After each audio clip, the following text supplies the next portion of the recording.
Acute rheumatic fever.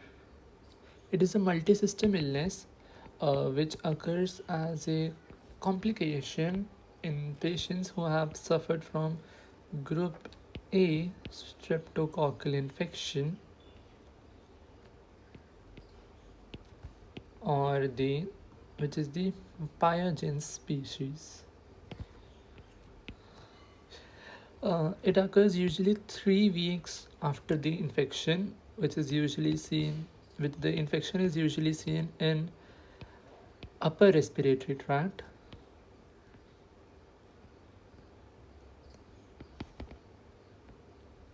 But the acute rheumatic fever manifestations are seen in heart,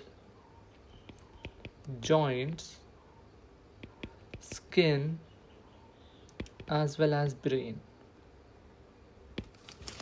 How do we diagnose the rheumatic fever? The diagnostic criteria, which is known as modified Jones criteria. It is the same Jones of Benz-Jones protein. So the diagnostic criteria here is divided into two parts. First is major criteria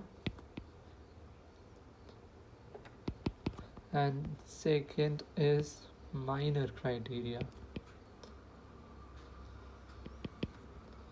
So if you are in a place where there is low risk population, so the symptoms for major criteria will be, first of all, it affects the heart, so carditis. It affects joints, so arthritis, but here in only polyarthritis. Thirdly, we see chorea and skin manifestations like erythema marginatum.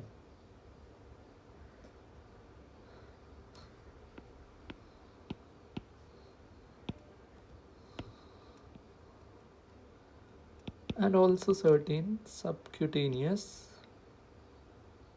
nodules. So these are the 5 things we see in the major criteria.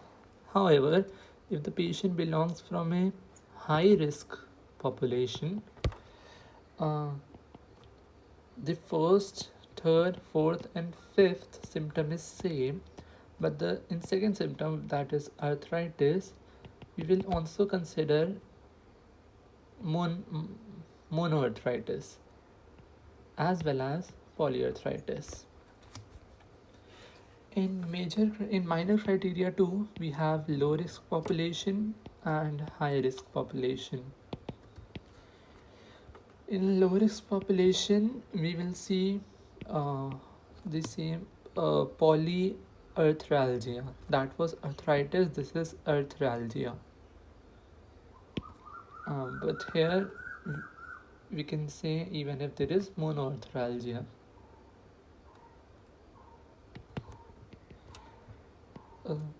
Here hyperpyrexia is seen in both high and low risk population, but the criteria for low risk is more than 38.5 degrees Celsius, while that for high risk is more than 38 degrees Celsius.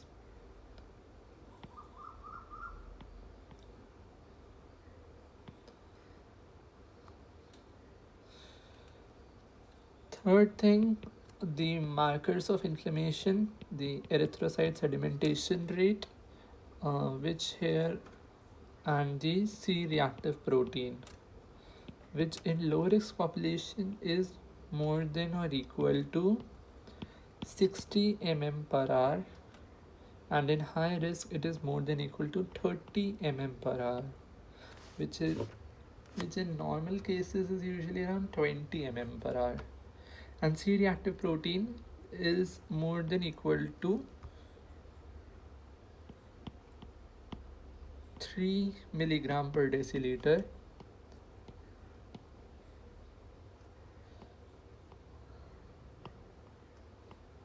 in both the criteria, which normally is lower than 1 milligram per deciliter.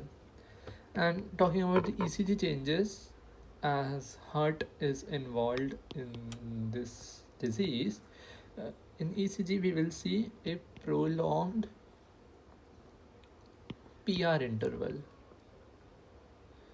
in low risk population as well as in high risk population. Now these are the symptoms we are going to see in the patient. Now when we will say that the person is suffering from acute rheumatic fever, so the criteria for that is,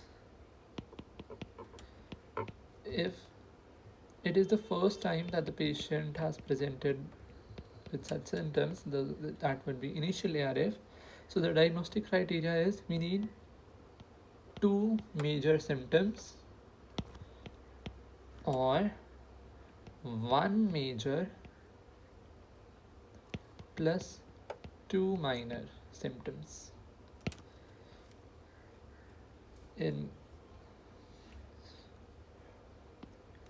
So in any case we need at least one major plus two minor or two major. And if the person has recurrent ARF, that means he has a reliable history, a reliable past history of acute rheumatic fever or rheumatic heart disease, then we can say if the patient has two major or one major plus two minor, or even if has three minor. So the difference here is the third one, that is three minor. And if the patient is a repeat case, has a recurrent ARF, so we can diagnose him with ARF even if there are three minor symptoms.